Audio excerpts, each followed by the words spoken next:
Le damos la bienvenida a esta tercera sesión de Diálogo Teológico Ciudadanos. Hoy día tenemos el inmenso gusto y el honor de tener a la doctora Emilce Cuda, que nos va a presentar un tema siempre de actualidad, pero aún más hoy día en el mundo, la justicia social hoy y en el Perú con mayor razón. Entonces, sin perder más tiempo, una breve presentación de la doctora. La doctora Emilce Cuda es laica de nacionalidad argentina. Recibió el grado de doctora en teología por la Pontificia Universidad Católica Argentina, especializándose en teología moral social. Asimismo, ha sido distinguida con doctorados honoris causa en artes liberales por la Loyola University de Chicago y en humanidades por la Universidad Nacional de Rosario de Argentina.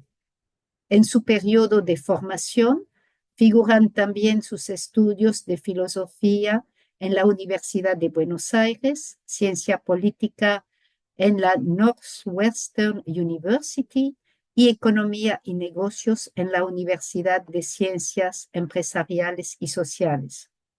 Se desempeña actualmente al servicio de la Iglesia como secretaria de la Pontificia Comisión para América Latina, como miembro ordinario de la Pontificia Academia de Ciencias Sociales y de la Pontificia Academia Provita y como consejera del CELAM.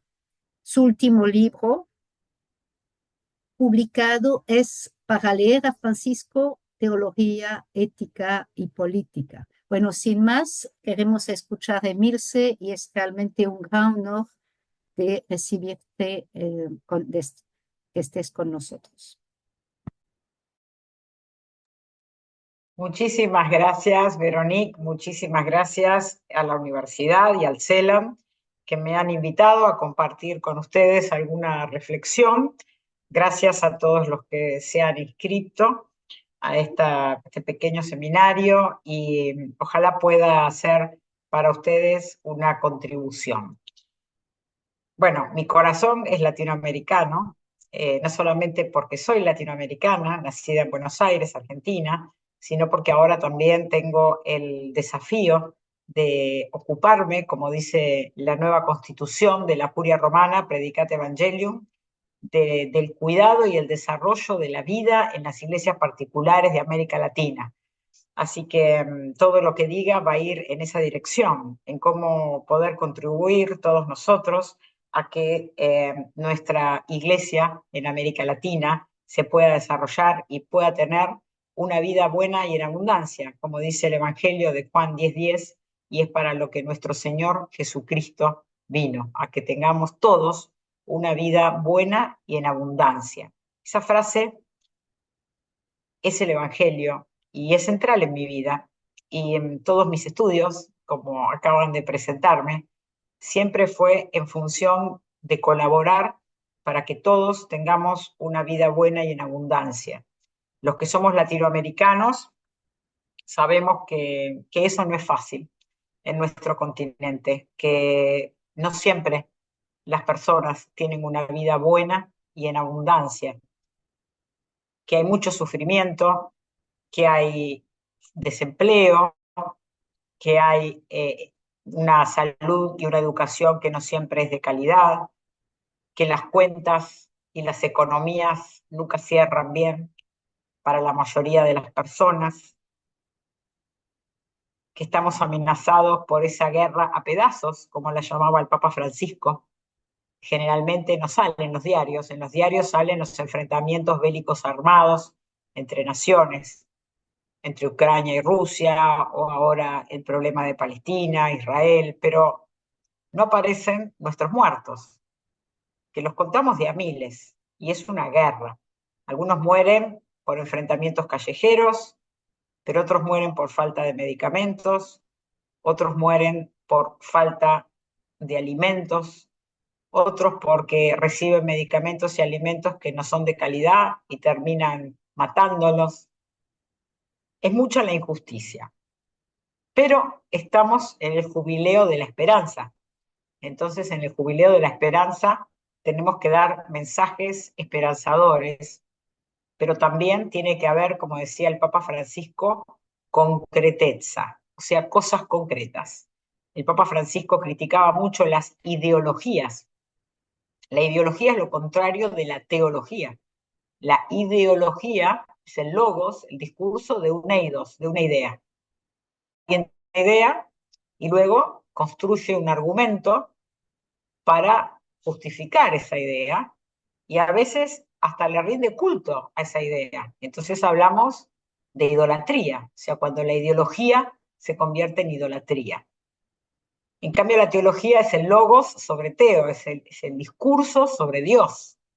Y tenemos que hacer teología y no ideología. A veces nos olvidamos, los espacios cristianos, católicos, incluso teológicos, de la teología. Y eso es algo que distingue al cristianismo de otras religiones. Esto lo decía el cardenal Joseph Ratzinger, antes de ser papa. Él decía que el cristianismo es más que una religión, porque es una teología. Es más que una religión, no es un mero culto, es un discurso que puede dar razones de nuestra fe. El cristianismo no es una religión limitada al culto. El cristianismo es un discurso, es dar razones de nuestra fe, desde la patrística, pasando por Santo Tomás, hasta el último de nuestros pontífices. Es muy importante tener esto en claro al momento de hablar de la justicia social, para que esto no aparezca como un discurso político dicho por católicos. Es muy importante poner en valor la teología, para que cuando hablamos de justicia social no seamos considerados como politólogos, porque no lo somos. Entonces, la teología es importante, es un discurso sobre Dios y sobre la obra de Dios, que son las personas y toda la creación, a quienes Dios además nos da la responsabilidad de cuidarlo y desarrollarlo. Y a veces nos equivocamos y las cosas no salen bien. Por eso la anteúltima encíclica social, Laudato Si, justamente es una denuncia de una crisis ecológica, socioambiental, y en la última encíclica social, el Papa Francisco, que se llama Fratelli Tutti, nos dice qué hacer para poder salir de esa crisis ecológica, social y ambiental. Y nos dice que para salir de eso hay que hacer política, y que la mejor política es el diálogo social. Y esa política es considerada la forma más alta de caridad. Si entendemos a la política como un compromiso ciudadano y católico para que todos tengan una vida buena y en abundancia. Las primeras comunidades cristianas se organizan para la caridad. Está en todos los padres de la iglesia. Está en los Hechos de los Apóstoles. Las iglesias particulares se organizaban en la colecta para hacer ayuda social, para que hubiese justicia social donde no la había. El tema de la justicia social es constitutivo del cristianismo. La prédica cristiana está constituida por una justicia social que garantice, como dice el Evangelio, una vida buena y en abundancia para todos. Después lo habrán copiado algunas ideologías, pero es nuestro. Y es interesante rescatar esta parte de la comunidad primitiva, de la colecta, de la ayuda, de la organización. En ese momento, que era ya un poco, cuando esto se organiza ya es a la caída, ¿no?, del Imperio Romano, la injusticia social era mucha, porque no había Estado, el Estado se estaba cayendo. Es el periodo de San Agustín. Ahora tenemos un Papa Agustino. San Agustín escribe La ciudad de Dios en un momento donde el Imperio Romano está en declive, donde no hay un Estado que le garantice las condiciones mínimas a las personas. Y en esa caída del Estado, quien asume ese rol es la Iglesia. La Iglesia, los obispos, San Agustín mismo, tienen que suplir al Estado y organizar a la comunidad para que todos puedan tener una vida buena y en abundancia. Probablemente la Iglesia esté entrando en un periodo así.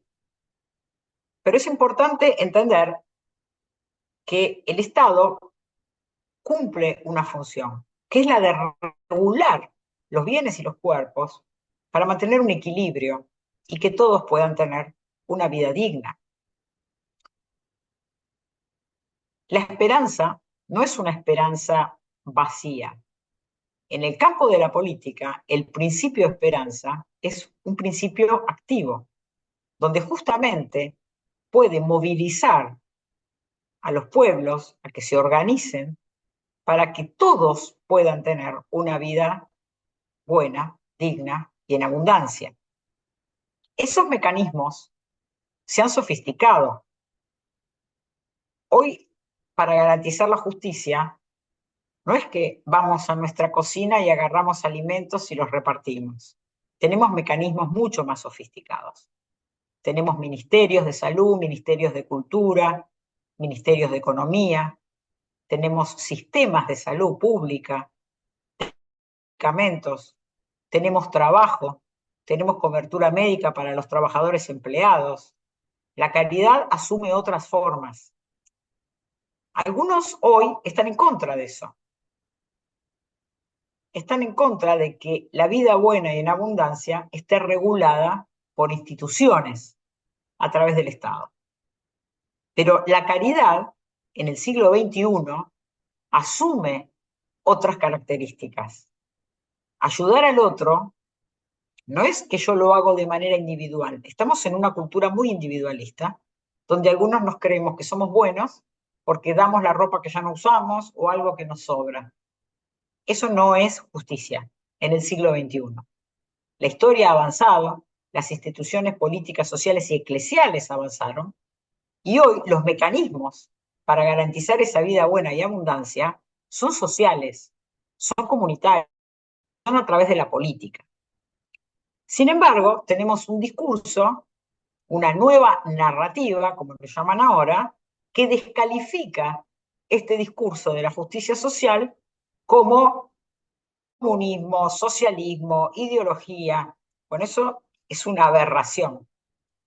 La forma más alta de caridad es la política, es la organización de la comunidad que a través de instituciones hace una redistribución de la renta y garantiza la vida buena para todos. Lo contrario es no es caridad, es un individualismo extremo donde cada uno cree que puede ejercer la justicia por sí mismo y decide a quién le da la ropa, a quién le da la plata y a quién le da la moneda que le sobra. Eso no es una comunidad, eso no es ser iglesia, y esa es una forma primitivísima de concebir el hacer la justicia. Entonces, la esperanza desde el punto de vista político es un principio activo. ¿Qué hace la esperanza? ¿Por qué es un principio activo? Porque es un dínamo que moviliza a las personas ante la necesidad y la urgencia a transformar el odio en organización comunitaria. El Papa se lo dice en el segundo discurso, Santa Cruz de la Sierra, a los movimientos populares. Dice, tienen que ser capaces de transformar la pasión en acción comunitaria. La pasión, la bronca, la violencia, que termina en la guerra de todos contra todos, como lo cuenta de una manera Hobbes en el Leviatán, donde cada uno hace justicia por su propia mano, donde cada uno tiene la espada y la usa cuando quiere, a la constitución de un Estado, donde todos deponen esa espada y se organizan. Entonces, en un momento de injusticia, las personas tienen dos opciones. O salir a matarse unos contra otros, o convertir esa pasión en acción comunitaria. Eso es la política. Eso es la organización de una comunidad que a través de los mecanismos institucionales que se desarrollaron a lo largo de toda la historia de la humanidad, puede, con la mediación de las estructuras del Estado y de las subsidiarias, que son las organizaciones intermedias de un pueblo, poder ejercer el equilibrio social para que reine una justicia social independientemente de mi voluntad. Esto es importante entenderlo. Ahora bien, desde el punto de vista teológico, la esperanza es una virtud teologal. Hay tres virtudes teologales: la fe, el amor y la esperanza. La fe es creer en Dios. Cuando yo llego al plano horizontal, la fe se convierte en con fe, confianza. Yo tengo fe en Dios, no tengo fe en mi hermano. Tengo fe en Dios y tengo con fe, confianza en la humanidad. Eso me permite armar comunidad. Si no, mi vecino se convierte en mi enemigo. La confianza, la fe traducida en confianza, es el principio fundamental de la organización política. La otra virtud teologal es el amor. El amor a Dios se convierte en el plano horizontal en amor a la humanidad. Fratelli tutti. Ese amor a la humanidad, ¿cómo se plasma? Se plasma en la búsqueda de la justicia social. Como amo a la humanidad, porque todos somos hermanos de un mismo Padre, voy a encontrar los mecanismos para que haya un equilibrio. No es que voy a ayudar a mi amigo, o al que se parece a mí étnicamente, o al que vive al lado mío. Independientemente de eso, todo ser humano tiene que vivir dignamente. Por eso la neutralidad de las instituciones, ejerciendo ese equilibrio, para que el amor en el plano social se convierta en justicia social. La esperanza en la vida eterna, en el plano horizontal, se convierte en esperanza en una vida buena y en abundancia. Juan 10:10. Y esa virtud teologal de la esperanza es la que pone en movimiento, es la que dinamiza a las personas que frente al fracaso, la violencia, la injusticia, el desempleo, el hambre, la enfermedad, frente a eso, puedan, aún así, unirse para salvarse, decía Francisco. Organizarse, convertir la pasión en acción comunitaria, en política. No puede haber justicia social si no hay mediación institucional. Lo demás es puro feudalismo. El feudalismo es un tío rico que le da plata a quien le cae bien. Eso no es cristiano. Eso no es católico.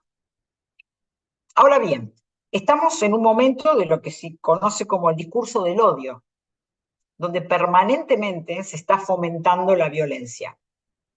Las noticias son en negativo, no hay más películas de amor, no hay películas de amor. Yo no tengo tiempo de ir al cine, pero vivo arriba de un avión, de un lado para el otro, como lo saben, y paso horas en los aviones, y veo todas las películas que van saliendo en el avión.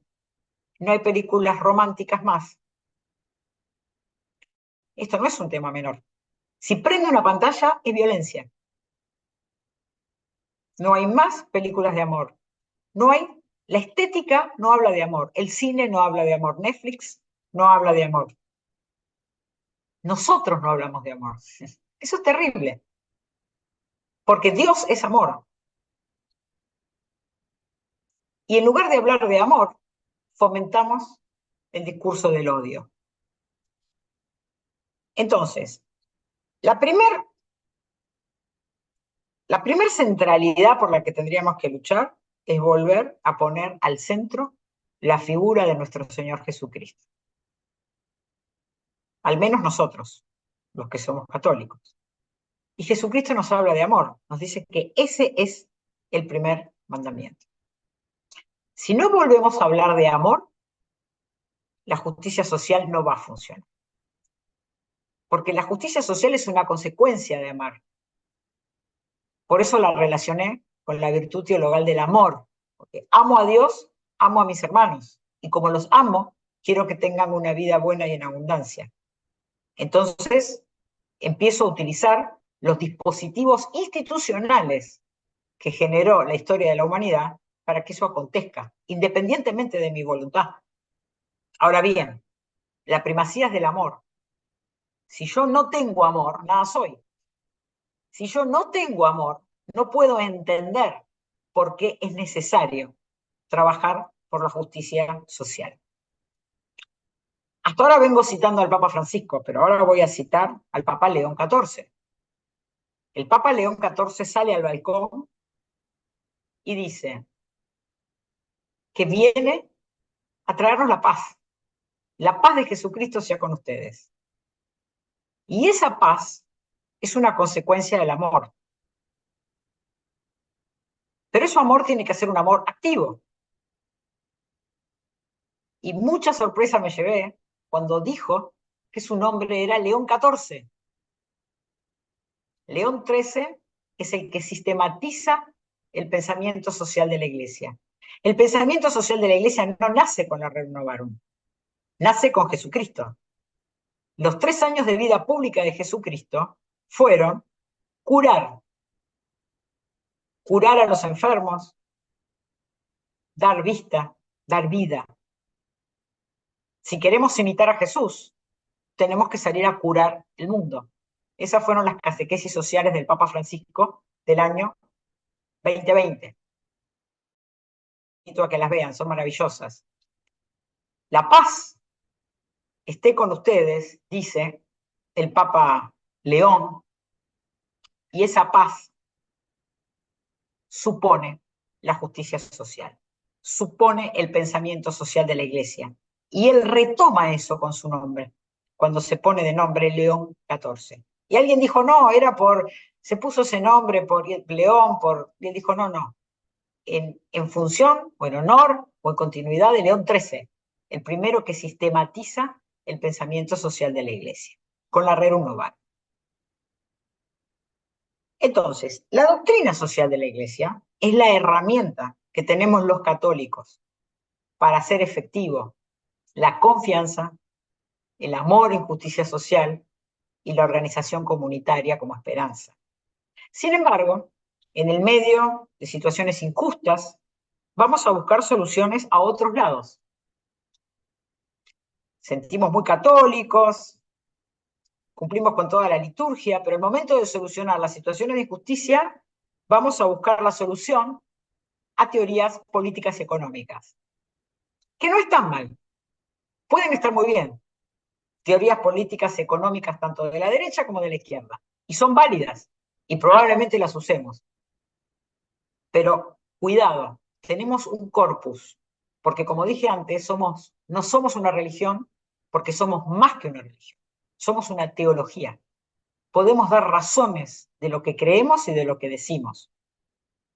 Y en el campo de lo social, eso está plasmado en la doctrina social de la Iglesia, que no es un dogma, sino que es el resultado de un discernimiento social comunitario que tiene como fundamento el Evangelio y la tradición de la Iglesia y que se plasma en el magisterio social, pontificio y episcopal. Eso es producto de un discernimiento social comunitario y eso es nuestro instrumento para salir a curar el mundo. Y hay mucho saber ahí. Sin embargo, no se usa. Por ejemplo, los 4 principios de la doctrina social de la Iglesia, ¿cuáles son? Dignidad humana, acceso universal a los bienes, solidaridad y subsidiariedad. Esos 4 ejes nos dan los principios para hacer un discernimiento social, comunitario, sobre cuál es la mejor política y la mejor economía en cada contexto. Pero tenemos que saber muy bien qué significan desde el punto de vista católico esos 4 principios. Hoy la justicia, y ahora lo vamos a ver, hoy la justicia social de la Iglesia es un término cancelado, no se puede usar. Hay campañas políticas diciendo que no se puede hablar de justicia social, que justicia social es puro egoísmo, es envidia de los que no tienen frente a aquellos que tienen más. La justicia social, que para nosotros es amor, es un acto de amor, hoy se instala como que es un acto de envidia de los pobres hacia los ricos. Esto que digo lo pueden buscar literalmente en la red y van a encontrar en los noticieros, en los columnistas, en los candidatos presidenciales, en los presidentes. Y lo dicen con una estética que lo hace creíble y que lo hace fascinante, a punto tal que los mismos pobres están convencidos de que la justicia social es envidia. Eso no es el pensamiento social de la Iglesia. En la doctrina social de la Iglesia, cuando nos habla de los 4 principios, está definiendo la justicia social. ¿Qué es la justicia social? Bueno, primero no es la justicia divina. O sea, la justicia, hay muchas definiciones, desde dar a cada uno lo que corresponde en la filosofía griega, hasta,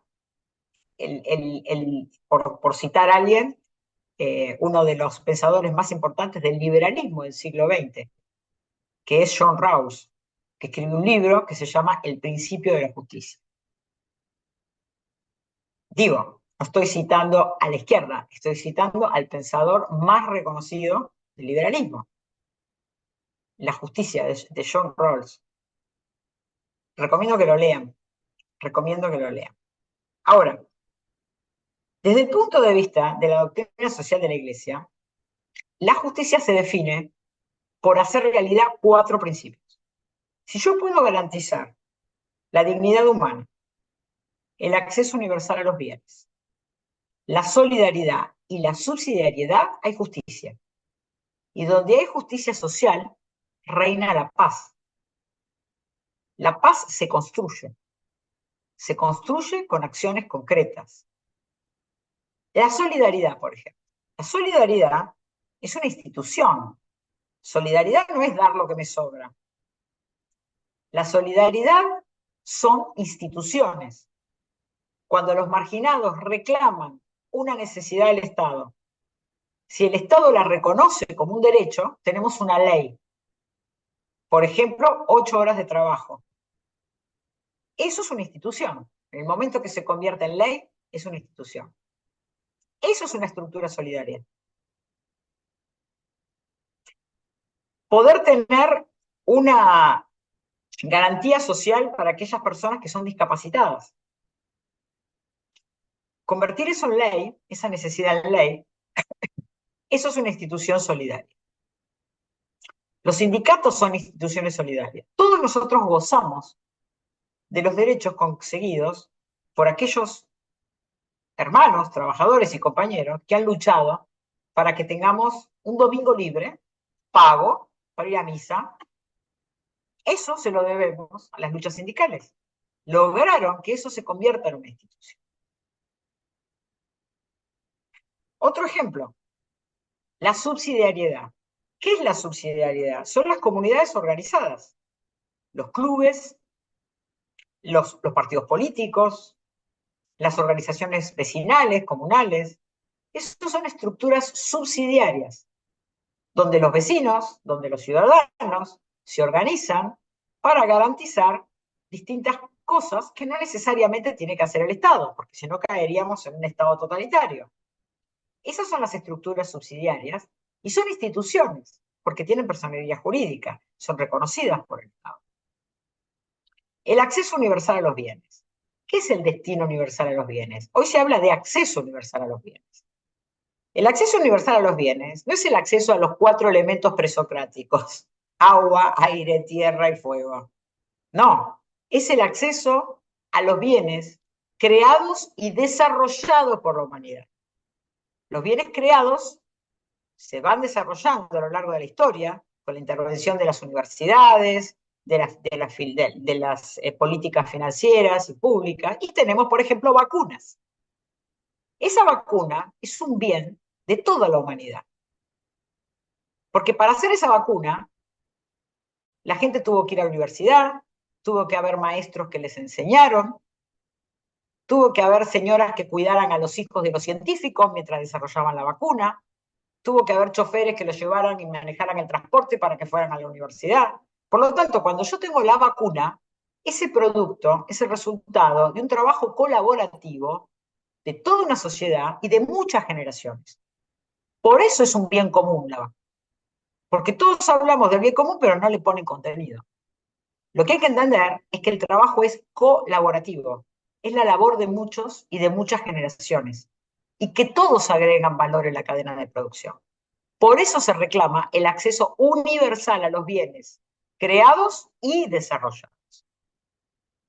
Porque esa vacuna no está ahí si alguien no garantizó electricidad, si alguien no manejó el transporte, si no hubo policía garantizando el orden público, si no hubo una maestra enseñando, si no hubo una enfermera cuidando. Por eso es un trabajo colaborativo. Ya expliqué, dignidad humana. ¿Qué es la dignidad humana? La dignidad humana es derecho, el derecho que todos los seres humanos tenemos a una vida digna, a una vida buena y en abundancia. La vida digna es una vida de derecho, digno significa eso. Es una vida con derecho. ¿Derecho a qué? A vivir bien. Eso nos enseñó nuestro Señor Jesucristo. No sé lo que dicen los candidatos en campaña. No sé lo que dicen los periodistas en la televisión. Yo sé lo que dice el Evangelio. Y dice que todos tenemos derecho a una vida buena y en abundancia. Eso se llama dignidad. Entonces, si nosotros trabajamos para garantizar la dignidad humana, el acceso universal a los bienes, la solidaridad, o sea, las leyes justas, y estructuras subsidiarias, entonces vamos a tener justicia social. Y entonces vamos a vivir en paz.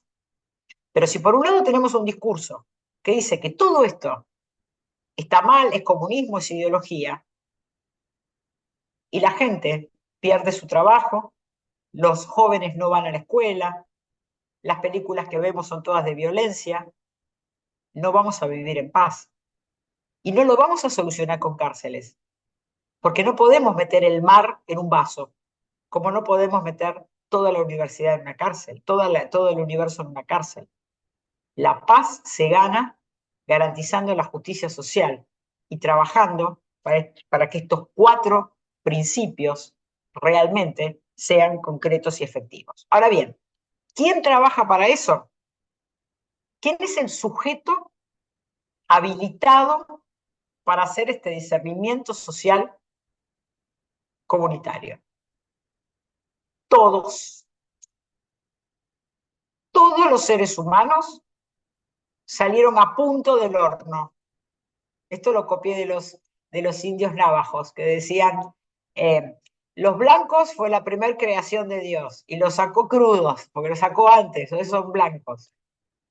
Los negros son la segunda creación, que se les quemaron, por eso salieron negros. Y nosotros somos los piel roja, los que salimos a punto, decir, ¿no?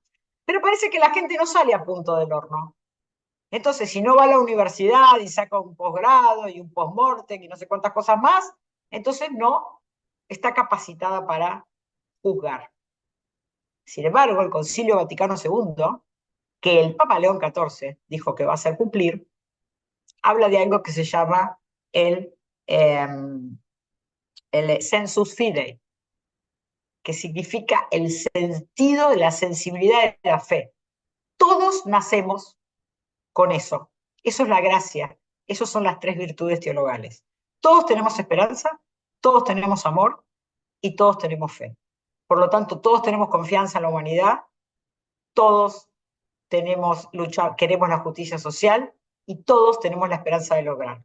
Pero el diablo mete la cola y nos convence de que mi vecino es malo y mi enemigo, de que tengo que poner la esperanza en soluciones violentas y que la justicia social es una envidia. No lo crean. En el Padre Nuestro rezamos. Al final dice, no nos dejes caer en la tentación. Esa oración nos la enseñó nuestro Señor Jesucristo. Termina diciendo, no nos dejes caer en la tentación. La repetimos todos los días, pero no le prestamos atención. Cada vez que escuchamos los discursos del odio, caemos en la tentación.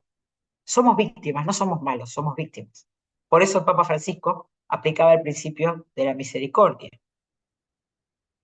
Este sujeto que va a garantizar la justicia social, somos cada uno de nosotros. Si prestamos atención a estas tres armas sobrenaturales con las que nos armó Dios, pero ojo, tenemos que hacerlo como comunidad, como un pueblo con una sola alma. Eso es la iglesia, eso es el cuerpo místico de Jesús. Ese sensus fidelium, ese sensus fidei, hace que cada uno de nosotros sea una persona capacitada para juzgar y para tomar decisiones. Por supuesto que no voy a tomar decisiones sobre temas científicos o temas, pero sobre el bien y el mal, todos podemos tomar decisiones. Todos sabemos lo que es bueno o malo, pero cuidado, porque el diablo nos seduce y nos muestra como bueno lo que es malo. Esto me lo enseñó Canone, un principio jesuita, pero nos muestran como bueno lo malo, nos engañan. Por eso elegimos lo malo y por eso somos víctimas después de la violencia. No porque seamos malos, porque se nos exhibe lo malo. Eso se exhibe hoy en los medios de comunicación a través de técnicas muy sofisticadas, que son los algoritmos y que todo lo que ya saben. Y eso está amenazando la vida buena y en abundancia y el estilo de vida con sabor a evangelio, como dice el primer renglón de Fratelli Tutti, que es la democracia. La democracia no es una forma de gobierno, la forma de gobierno es la república o la monarquía o el Estado constitucional. La democracia no es una forma de gobierno, es un estilo de vida participativo antes que representativo, donde todos, porque somos sujetos de discernimiento, y eso dicen nuestros obispos en el Concilio Vaticano II, todos estamos facultados para obrar y tomar decisiones. Pero cuidado con la seducción, cuidado con el mal. El mal existe. El mal existe en nuestro credo. Líbranos del malo. Existe en nuestro credo. Cuidado con el malo, que nos engaña. Por eso, la justicia social es el cumplimiento de esos cuatro principios y todos somos sujetos jurídicos para participar en nuestros procesos. Eso es la mejor política. Eso es el diálogo social. Todos sentados a la misma mesa, dice querida Amazonia, a una mesa de pares, tomando las decisiones para garantizar la dignidad humana, el acceso universal a los bienes creados y desarrollados, la solidaridad y la subsidiariedad. Está todo ahí. Está todo en el Evangelio, está todo en la tradición de la Iglesia, está en los santos padres, en los padres fundadores, está. No escuchemos el canto de la sirena, no escuchemos el canto de la sirena, escuchemos nuestro propio credo, el que rezamos todos los días. Escuchémonos cuando junto a Jesús rezamos al Padre, la oración que Él nos enseñó. Esa justicia social depende de la constitución de la conciencia cristiana. ¿Cómo constituimos nuestra conciencia? ¿Cómo constituimos una conciencia cristiana, católica, capaz de juzgar para garantizar esos cuatro principios? ¿Cómo lo hacemos? Bueno, en comunidad, porque el ser humano, a imagen y semejanza de Dios, que es uno y trino, se constituye en relaciones amorosas. Las relaciones odiosas me deshumanizan. Hoy lo llaman bullying o lo llaman acoso. Hay muchísimo, todo el tiempo. Todo el tiempo me están bombardeando, diciéndome que no soy capaz, que me falta un poquito porque estoy crudo, que no tengo los títulos universitarios suficientes, que no soy de los países centrales. Pues no es así. Tenemos que luchar contra eso. ¿Y luchar qué es? Es constituir una conciencia católica. Yo no estoy muy seguro si cada uno de nosotros cuando hacemos catequesis, cuando enseñamos teología, estamos colaborando con la constitución de una conciencia católica o estamos colaborando con la constitución de conciencias que no son católicas. Prestemos atención. ¿Qué libros usamos cuando damos clase? ¿Qué manuales usamos cuando damos catequesis? ¿Qué soluciones aportamos en la política y en la economía? Tenemos un corpus que es envidiable de otras religiones, que es la doctrina social de la Iglesia, y que se adapta a cada confrontación coyuntural. Los problemas que había a fines del siglo XIX, donde los obreros estaban totalmente desprotegidos, como dice el documento, no son los que hubo en el siglo XX, donde los trabajadores unidos en sindicatos y los empresarios unidos en cámaras pudieron lograr leyes sociales, leyes laborales. En el siglo XXI, los problemas son otros. No hay más trabajadores. Los trabajadores han sido descartados. Las conquistas sociales aplican solo para los que tienen trabajo. Y los que tienen trabajo son muy pocos. Los que tienen trabajo formal. Los que no tienen trabajo formal no gozan de garantías sociales. Y los que no tienen trabajo formal muchas veces son los migrantes, a los que se le niegan los derechos civiles para que no accedan a los derechos sociales. Derecho civil es la ciudadanía. Si yo no soy ciudadano, no puedo trabajar en blanco. Por eso hay tanta restricción a las migraciones. Esto ocurrió, y esto ocurrió en el momento en que sale la renovar. Ese era el escenario. El escenario hoy es otro. El Papa Francisco nos llama a organizar la esperanza, porque la esperanza es algo que no se pierde, es una virtud teologal, la tenemos todos. El problema es quién la está organizando. ¿En qué dirección se está organizando la esperanza? ¿La está organizando un algoritmo? ¿La está organizando un discurso del odio? Si la esperanza está organizada por esos medios, la justicia social no es posible. Y la paz menos. Entonces, creo que ya estoy en el límite de mi horario que me dieron. Entonces, voy a sugerir una pregunta, que es lo que me han pedido para tener un momento de reflexión y abrir el diálogo. Por supuesto, hay mucho más para decir y creo que va a ir saliendo en la medida en que podamos dialogar. Veronique, ¿es correcto? ¿Estoy siguiendo bien los pasos? Sí, sí, sí, sí. Muy bien. Gracias, gracias, gracias. Entonces yo los invito a que piensen eh, ejemplos concretos donde ustedes ven que hay injusticia. Pero antes quiero recalcar el tema de la dignidad. Hay que trabajar en la constitución de una conciencia moral católica. Hay que trabajar en eso, en la constitución de una conciencia moral católica. Primero, que se reconozca como sujeto jurídico. Todos somos capaces de juzgar. Segundo, que pueda poner en valor esa sensibilidad que da la fe, que nos hace confiar, que nos hace esperar, que nos hace amar. Y tercero, que esa conciencia moral católica es una conciencia que a lo largo de los años y de los siglos desarrolló instituciones. No podemos ir para atrás pensando que ayudo al prójimo cuando le doy algo para comer. Eso es lo más primitivo que hay. La forma de ayuda hoy es a través de las instituciones. Si yo quiero curar al enfermo hoy, lo que tengo que hacer es garantizarle el acceso a la salud de calidad, a las vacunas, a los medicamentos, a los tratamientos que ha desarrollado la ciencia. Yo no puedo ir para atrás en la historia. Curar al otro hoy no es ponerle la mano arriba y esperar que me caiga un rayo del cielo. Es garantizarle el acceso a los hospitales, a las clínicas, a la medicación, a la vacuna.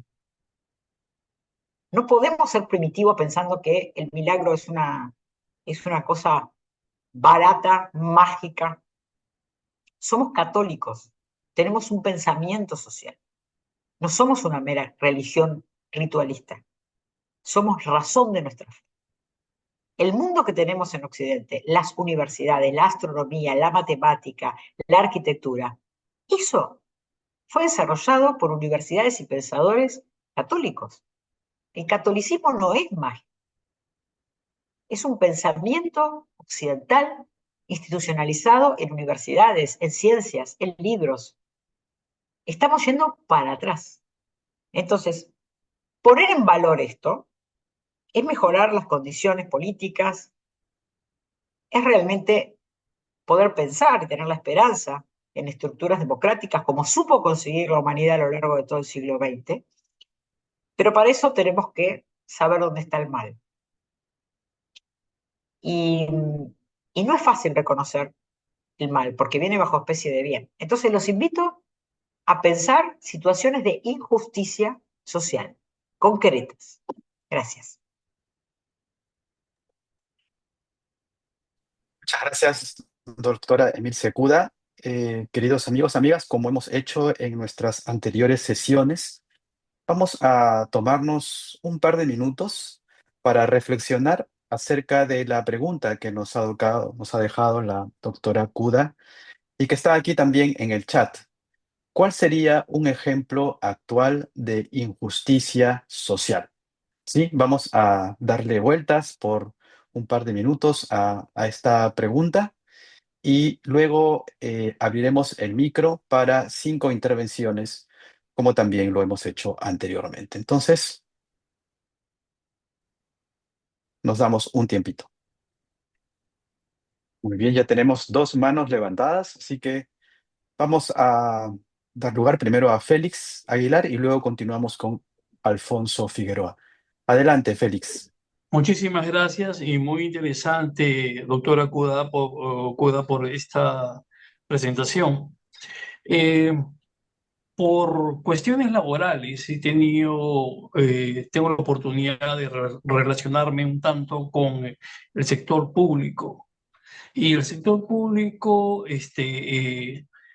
tengo la oportunidad de poder conocer algunas situaciones que sí son realmente escalofriantes, por no decir desalentadoras en algunos casos.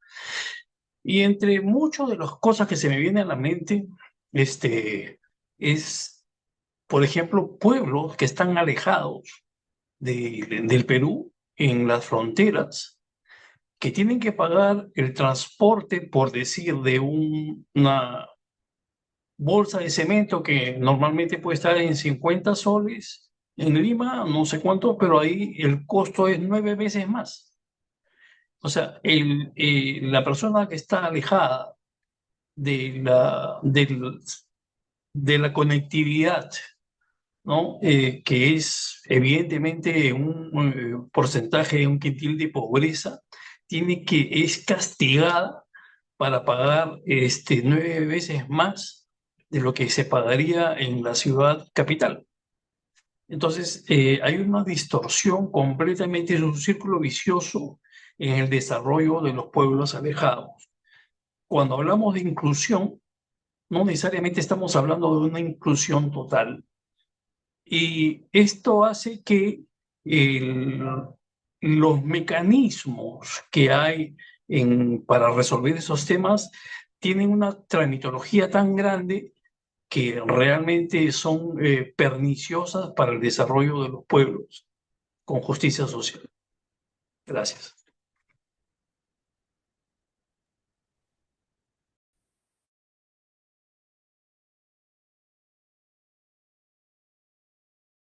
Gracias. Continuamos con Alfonso.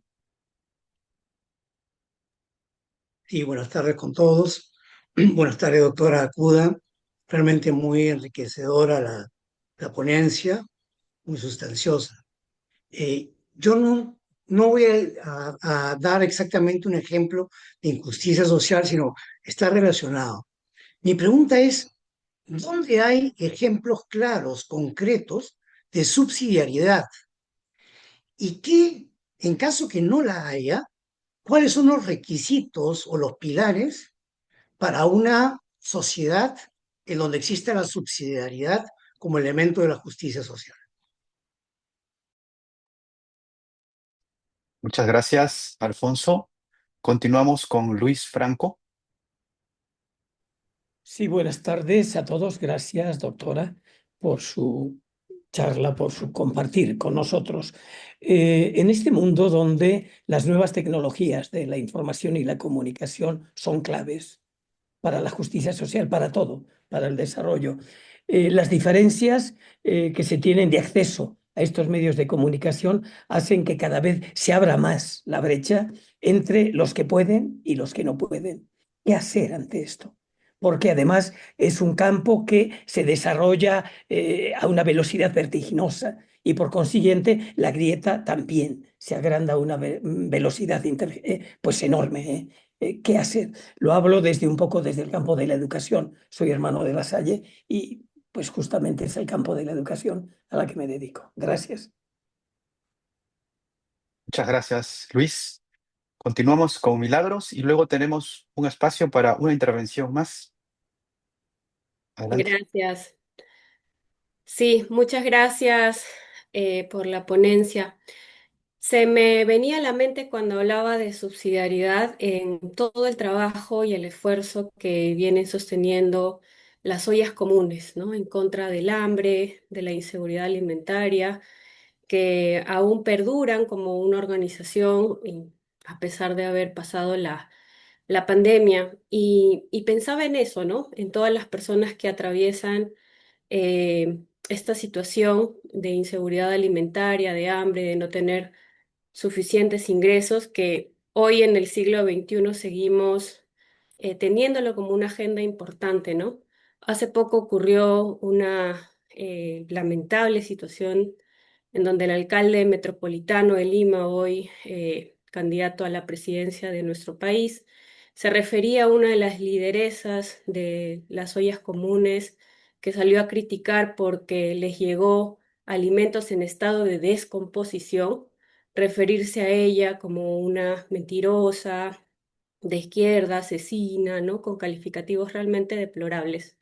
Entonces pensaba, sumado a la situación de injusticia, de hambre, de inseguridad alimentaria, en este abuso del poder de quienes hoy en día ostentan puestos de autoridad, ¿no? Entonces, esta situación de injusticia que también golpea, ¿no? A estas signos de esperanza, como lo son las organizaciones de ollas comunes, ¿no? Entonces, bueno, lo traía a colación porque me parece que es importante no dejar pasar una situación como esa, ¿no? Gracias. Gracias, Milagros. Continuamos con Carolina Quintana. Adelante. Muchas gracias por la estupenda conferencia. Mi pregunta va, ¿qué es lo que se está planteando desde el punto de vista de lo que se puede hacer para recepcionar lo que se configuró en el Concilio Vaticano II, de esa mirada a los pobres, de esa intención de poder crear justicia social y que además Medellín y Puebla, etcétera, también fueron voces junto con la teología de la liberación? Em, Parece que eso se hubiese quedado como un poco olvidado, como un poco por la misma brecha de desigualdad en la que vivimos. Está claro que esto ya no arde en el corazón de nosotros, los católicos o los cristianos, del ser humano. ¿Cómo podemos o cómo reanimar este espíritu? Sería mi pregunta. Gracias. Muchas gracias, Carolina.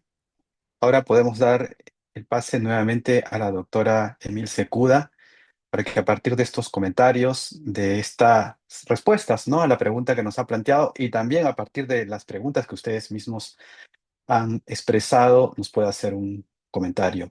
Adelante, doctora. Bueno, muchas gracias por las intervenciones.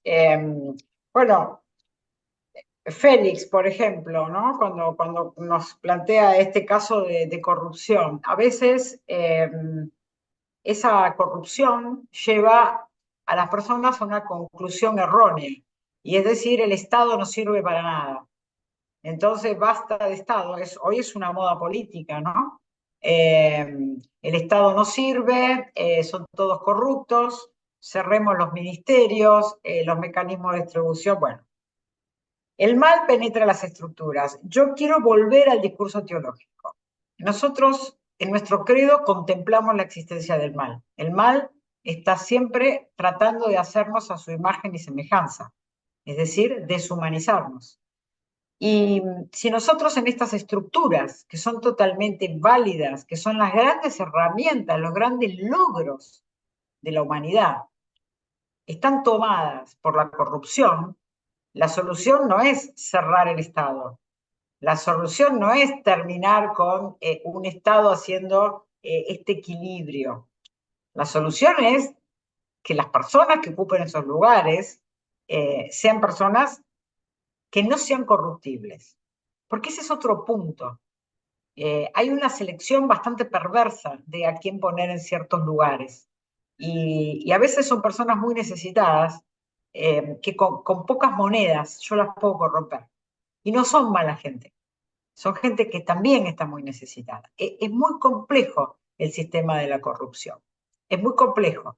Y generalmente los que están en la cumbre de ese sistema son legalmente correctos. Han pagado todos los impuestos,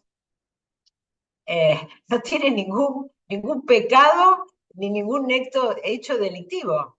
Entonces termina yendo preso, como decimos en Argentina y en Uruguay, el perejil, que es el más pequeño y el que fue fácil o por necesidad. O sea, es muy complejo el sistema de la corrupción, es terriblemente complejo. Existen esas cosas, podemos dar miles de ejemplos, eso es una injusticia social, exactamente es una injusticia. Pero el problema está en cómo poder sanear esas estructuras, no cambiarlas, no cerrarlas. ¿Cómo podemos sanearlas?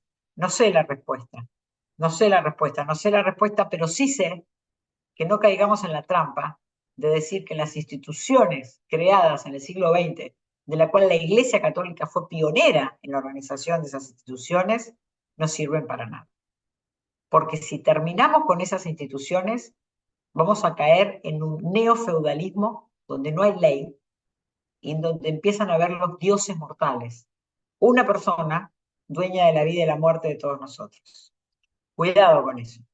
Cuidado con eso. Entonces, gracias Félix, es un buen ejemplo y eso lo vemos todos los días y hay que ver que la solución no sea una trampa. Alfonso, el esquema de la subsidiariedad. Bueno, yo creo que Milagros dio la respuesta, ¿no? Las estructuras subsidiarias hoy, en un mundo donde el desempleo llega al 62% de la población mundial activa, eso significa que el 62% de la humanidad no tiene un trabajo formal, es decir, que hace cosas para sobrevivir para el día siguiente. Algunos se han organizado. Algunos empezaron a organizar, y eso recibe el nombre en América Latina de movimientos populares. Los movimientos populares son todas esas personas que han sido descartadas, que movidos por la esperanza, porque la verdad que tener esperanza en esa situación cuesta creerlo, ¿verdad? Empezaron a organizarse. Al principio se organizan para comer, o sea, en realidad son organizaciones económicas, en general mesas de dinero, la mayoría en América Latina. Pero con el tiempo se convierten en movimientos populares. ¿Cuál es la diferencia? Que no es que se organizan para comer o como una cooperativa. Ese es el primer paso. El segundo paso es que se organizan para luchar por derechos, para reclamar al Estado que se haga cargo de esas necesidades y las convierta en derechos. Cuando se pasa de una unidad económica a un reclamo por derechos, se empieza a hacer política. Y ahí es cuando lo llamamos movimientos populares en Latinoamérica. En Estados Unidos se llaman comunidades organizadas, organized communities. Nacen a principios del siglo XX. Y está todo el país en redes de comunidades organizadas.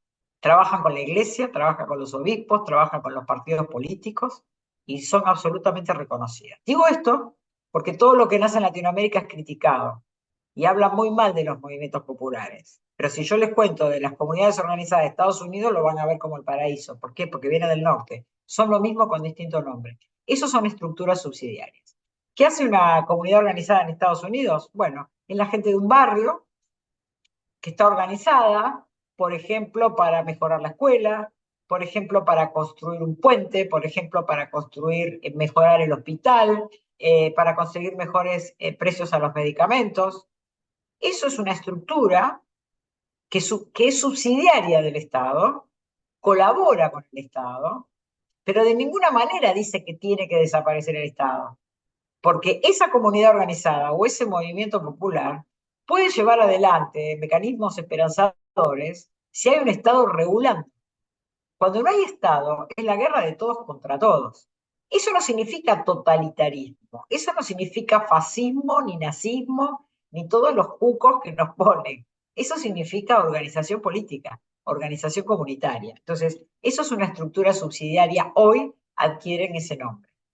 Pero también era una estructura subsidiaria la colecta de las comunidades primitivas, porque eran un modo, de un estado en decadencia, pero eran un modo de reemplazar eso que el Estado no está haciendo, pero con el Estado. Es decir, tratando de que el Estado promueva políticas públicas o políticas financieras, a través de organismos internacionales, conseguir préstamos, por ejemplo. Por ejemplo, conseguir a través de organismos internacionales préstamos para hacer hospitales universitarios, incluso en las universidades católicas. Eso es una estructura subsidiaria. Si una universidad católica abre un hospital, es una estructura subsidiaria del Estado.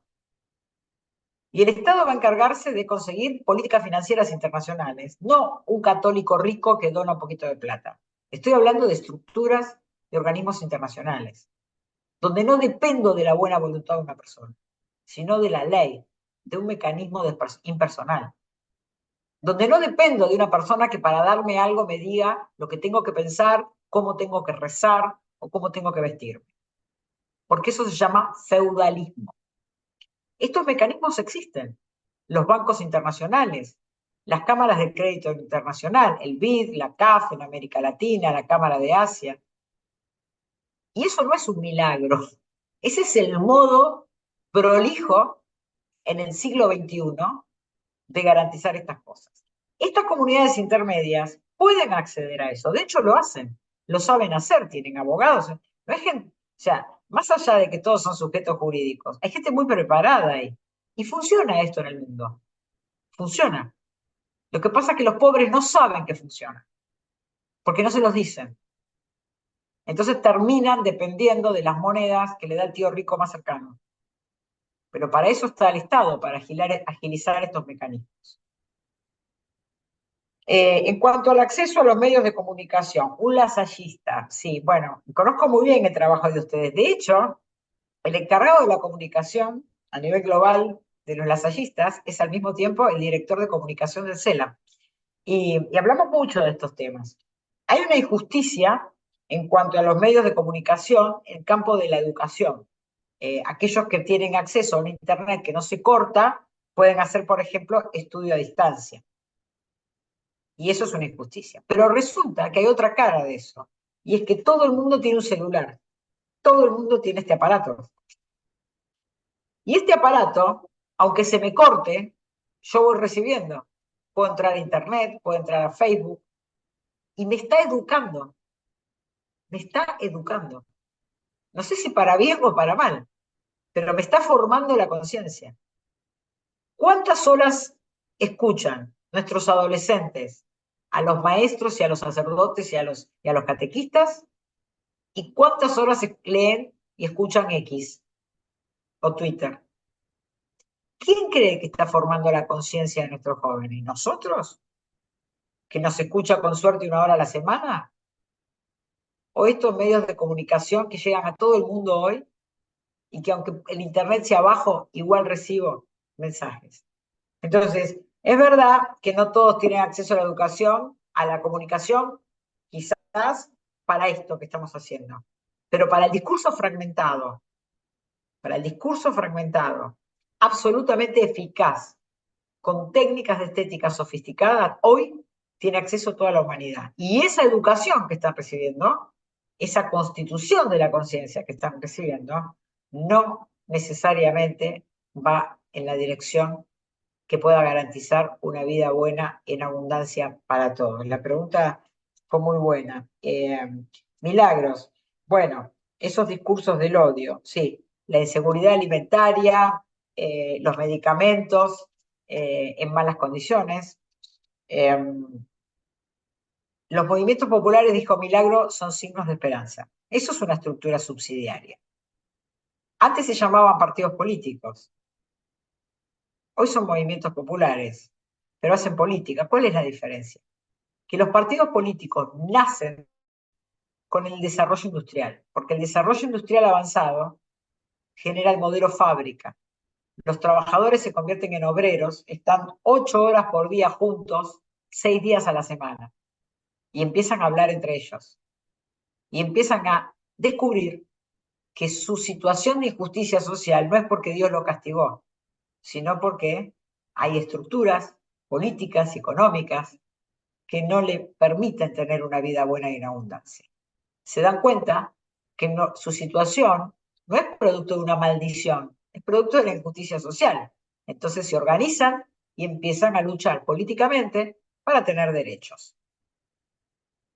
Eso hacían los partidos políticos. Así se formaban los partidos políticos. Pero en el siglo XXI no tenemos más trabajadores juntos 6 días a la semana, 8 horas por día. No tenemos más eso. Tenemos gente aislada que está recibiendo mensajes que no son interactivos por este aparato. Entonces, el partido político no es posible si no hay pleno empleo. No es posible. El partido político es una consecuencia del trabajo organizado. Cuando desaparece el trabajo, se desorganiza la sociedad. Se cae el Estado, por eso se habla de desestabilización. Y por eso se dice que el trabajo es el primer organizador social. Entonces, los movimientos populares, al organizar el trabajo, como dije recién, primero son unidades económicas, después empieza a surgir la política y empiezan a luchar por derechos. Es la nueva forma de hacer política. Los partidos no existen. Bueno, miren la cantidad de partidos o candidatos que se presentan en Perú. ¿Cómo va a haber 40 partidos? Eso es imposible. Lo que tenemos son 40 propuestas. 40 personas que van a hacer un show para ver quién seduce más. Pero eso no es la política. Fíjense, las campañas presidenciales, hasta hace 20 años, aunque mintieran, el discurso era prometer los 4 principios de la doctrina social: dignidad humana, acceso universal a los bienes, instituciones solidarias, participación política. Después hacían otra cosa, pero en el discurso de campaña se centraban en torno a los derechos civiles y sociales. Hoy los discursos de campaña no se centran de ninguna manera en torno a derechos civiles y sociales. Se convirtieron en discursos bioéticos: aborto, eutanasia, cambio de género, pena de muerte, prisiones privadas, migrantes. Desapareció la política partidaria, que era la que reclamaba derechos. Y aparece otra política con rasgos tristemente bioéticos, donde se debate la vida en cualquiera de sus formas, a través de la demonización del otro. Bueno, frente a eso hay signos de esperanzas. Unas nuevas organizaciones, llámenlas como quieran, en Latinoamérica tienen un nombre, en Europa otros, que es el nuevo modo de hacer política, es el nuevo modo de reorganizarse, porque la gente se junta de alguna manera. No puede haber política si no hay comunidad. Antes la comunidad la organizaba el trabajo, por eso se dice que el trabajo es el primer organizador social. La gente iba a trabajar y no solo para ganar dinero, se conseguía novia, novio, se casaba, estudiaba, amigos. Eso no existe más hoy. Y no es verdad que la virtualidad es una comunidad. Nosotros somos la religión del Dios encarnado. Somos carne, los cuerpos valen. Los cuerpos valen.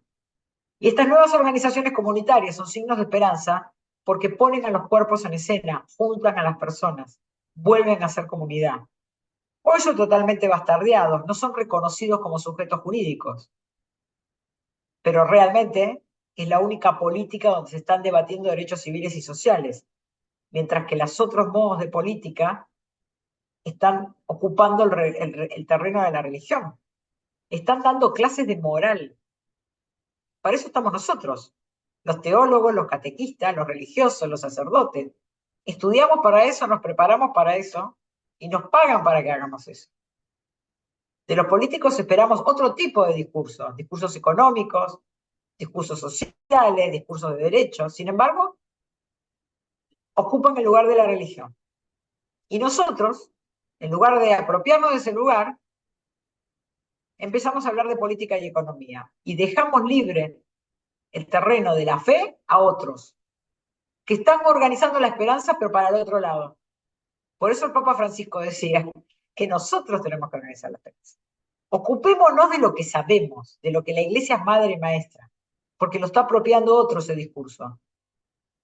Y ellos tienen que ocuparse de garantizar la dignidad humana, el acceso universal a los bienes, la solidaridad y las estructuras subsidiarias. ¿Están hablando de eso? No. Están hablando de bioética. Ahí está el problema. Concilio Vaticano II. Carolina. Bueno, Concilio Vaticano II fue plasmado, bajado regionalmente, como bien lo dijiste, en las conferencias episcopales, Puebla, sí, Aparecida en nuestro último documento, Aparecida en América Latina, y están en pie, están en pie. El Papa Francisco reivindicó eso, tuvimos 12 años de un pontífice latinoamericano que puso nuevamente en valor el Concilio Vaticano II, que llevó adelante la propuesta de Aparecida, hecha por sus compañeros obispos en Aparecida, y Evangelii Gaudium tiene mucho de eso. Y ahora tenemos al Papa León, un papa también latinoamericano, que se define como peruano, que come comida peruana, que habla muy bien el español, que nos conoce muy bien, y que dijo que lleva adelante el Concilio Vaticano II. Del Vaticano II, en este caso, el punto que estamos hablando, el documento para esto es, obviamente, el Agadium et Spes, ¿eh? El diálogo con el mundo moderno. Y este curso, estamos hablando de eso. Esto no es un curso sobre dogmática, ni sobre interpretación de la Biblia. Yo soy doctora en teología moral social.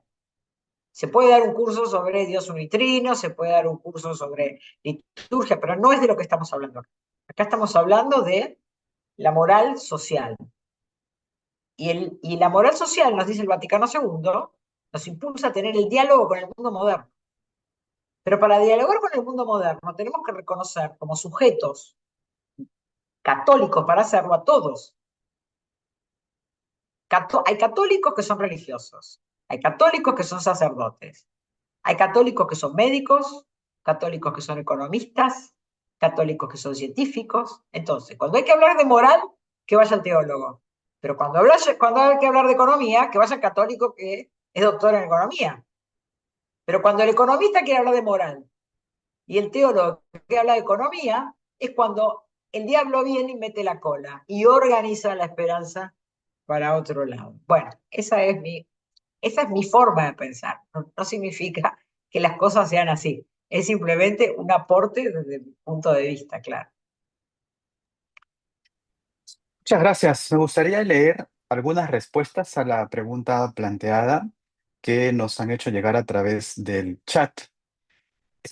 Por ejemplo, nos dice Carolina Quintana que una forma de injusticia sería la continua brecha de desigualdad en la que América Latina sigue liderando, ¿no? Tristemente al mundo. Luego dice aquí que en la educación pública, nos dice Antonieta, por ejemplo, el plan educativo sea uniformizado ante una realidad más bien pluricultural, ¿no? Como la que tenemos en el país. Igualmente nos dice que las familias no encuentren justicia ante sus hijos asesinados o que la meritocracia haya evidenciado el tráfico de compras de títulos falsos, que tengamos en 19 lugares de la región el agua contaminada por metales pesados y que el acceso al agua libre de contaminación no sea una prioridad. Luego Sandra nos dice niñas que mueren al dar a luz porque no tienen acceso al kit de emergencia, a la salud integral y con ello la justicia. Susel nos dice la falta de alimentación adecuada, sana, que ocasiona un grado alto de anemia, sobre todo en niños y niñas. El Estado que no garantiza una salud y educación adecuadas. Luego, Sirja nos dice, en Loreto, en la provincia de Maynas, en la Amazonía, dos asentamientos humanos que ganaron una demanda ante el Tribunal Constitucional para tener acceso al agua y desagüe en sus localidades y que, sin embargo, hasta la fecha, ninguna autoridad demandada en esta sentencia ha intentado dar una solución ante esta situación. Las personas se enferman, se mueren y tienen que vivir en condiciones infrahumanas sin ninguna salida aparente. Luego Susel nos dice también la actividad extractivista que arrasa con los territorios y con la vida digna y en abundancia de nuestros pueblos originarios que allí habitan. Luego Antonieta, Plataforma Nacional de Personas Afectadas por Metales Pesados, Metaloides y otras sustancias químicas tóxicas, es la experiencia de subsidiariedad esperanzadora. Hay también una pregunta que en realidad Emilce abordó ya, pero que igual la planteo por sí junto con todos estos comentarios, tuviera ella una reflexión final. Dice Camilo Contreras, se señaló que la justicia social requiere como mediadora una institución. ¿Qué entender por institución en contextos de defensa de derechos humanos donde no necesariamente existe presencia de un Estado? Bien, con ello esperaríamos, Emilce, una reflexión final y luego daremos también la palabra a la doctora Veronique Lecaros para que cierre nuestro encuentro de hoy. Adelante. Bueno, tristemente se pudieron dar muchos ejemplos de injusticia social, ¿no? Terribles, terribles. Las instituciones son las leyes. Uno de los padres fundadores de los Estados Unidos, como los hombres no son ángeles, necesitamos leyes. Maravillosa, frase famosa. Como los hombres no son ángeles, necesitamos leyes. Esas son las instituciones. No podemos esperar que la buena voluntad de la gente solucione todos esos problemas. Las leyes están justamente para suplir eso. Ahora bien, para que haya leyes que puedan reconocer las necesidades y convertirlas en derechos, tiene que haber amor. No hay amor. Tenemos que poder sentir en nuestra entraña empatía por lo que está pasando esa niña que no tiene medicación, por lo que está pasando la gente que está tomando el agua contaminada, tenemos que tener amor, pero para tener amor tenemos que ver en esa persona un ser humano, porque para que los derechos humanos se cumplan, es una trampa esa palabra, ¿eh? Es una trampa y hay muchos libros escritos sobre eso. Para que los derechos humanos se cumplan, primero tengo que reconocer al otro como un humano. Porque si yo no reconozco al otro como humano, no tengo que... Yo digo, sí, los derechos humanos, yo voy por los derechos humanos, pero ese migrante no es un humano. Es un animal, es un... Entonces, ojo con la trampa. Hay mucho escrito sobre esto, no hay tiempo que termina, pero hay muchos libros escritos sobre esa trampa. Por eso los Pieles Rojas decían lo que decían. Porque cuando Jefferson escribe la Declaración de Independencia, él dice, porque los hombres fueron creados por Dios todos libres e iguales, ¿no? Bien. Entonces decía, sí, los hombres son todos iguales porque fueron creados por Dios. ¿Pero cuándo? Ahí es la teoría de la poligénesis. Bueno, pero este no porque este fue creado... O sea, no todos los hombres. Los hombres que son iguales. Bueno, ¿y quiénes son los que no son iguales? A esos no son hombres. A eso no van los derechos. Es impresionante. O sea, la gente ve un ser humano cuando está apedreando a un migrante. La gente ve un ser humano cuando se pone contenta porque lo suben a un avión y lo encierran en la cárcel, la CECAT de El Salvador, de la que no va a salir nunca más. Hay gente que clama a gritos eso. ¿Por qué? Porque no ve en el otro un humano. Entonces, ¿de qué derecho vamos a hablar? Por eso el amor está primero. Y esto es el mensaje nuestro. Y este es el mensaje de Jesucristo. Si no tenemos amor por el otro, no va a funcionar nada. No va a funcionar nada. Bueno, esa es mi reflexión final. Eh, eh, la esperanza, la esperanza es un gran dínamo. Tenemos que volver a instalar el amor para que todo funcione. Esto les puede parecer muy naif, les puede parecer muy absurdo, pero ese es el mensaje de la cruz. Eso no significa que no tenemos que hacer política y que tenemos que ponernos a regodearnos como en un spa en el culto. No, eso no es el cristianismo ni el catolicismo. Cristo salió a la calle a curar gente, pero por amor. Tengo que ver en el otro el rostro de Jesucristo. Tengo, como dice el primer artículo de la nueva Constitución de la Curia Romana, tengo que poder tocar la carne de Cristo sufriente en el pueblo. Tengo que ver ahí a Jesucristo. Si yo no quiero al hermano que veo, ¿cómo voy a creer en el Dios que no veo? Todo esto lo saben de memoria, es el Evangelio. Pero ese es el punto, ¿cómo volver a esto?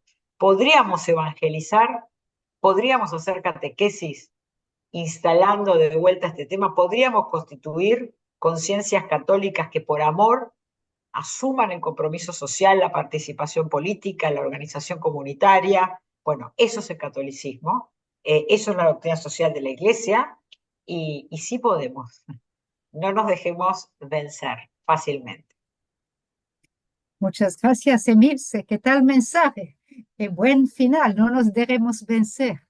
Es lo que todos debemos pensar. Mira, muchísimas gracias por este recorrido. Tú sabes y tú lo has mencionado que estamos en época electoral con 40 partidos y tú nos has hecho pensar que la política es un acto de amor. A veces mucha gente no se quiere, digamos, lanzar en política porque nos has hablado también de corrupción, de una situación muy compleja, ¿no? Y tu final me parece muy interesante porque estamos viendo cómo tendemos a animalizar a, a las personas, a ciertas categorías de personas, y así nos eximimos de la empatía, del amor, ¿no? En fin, hay tanto para pensar y cada sugerencias tuyas lleva a más reflexión. Esto era el propósito de esta reunión. Eh, Felizmente esto está colgado en nuestra plataforma del departamento y queda para que podamos regresar y seguir reflexionando. Emilce, muchísimas gracias. Realmente estamos muy encantados por tu reflexión y te deseamos todo lo mejor donde tú estás ahí en Roma. Ahí hay mucho trabajo. La iglesia la iglesia y todos nosotros nos enfrentamos a retos que nunca la humanidad ha tenido, la inteligencia artificial, como lo ha mencionado el Papa León XIV, la contaminación, lo que Laudato Si, ¿no? Que nos presentó el Papa Francisco, vemos el cambio climático, en fin, etcétera, etcétera. Todos estos retos ya nos abruman, pero ahí está la esperanza. El año de la esperanza. Muchas gracias, Emilce.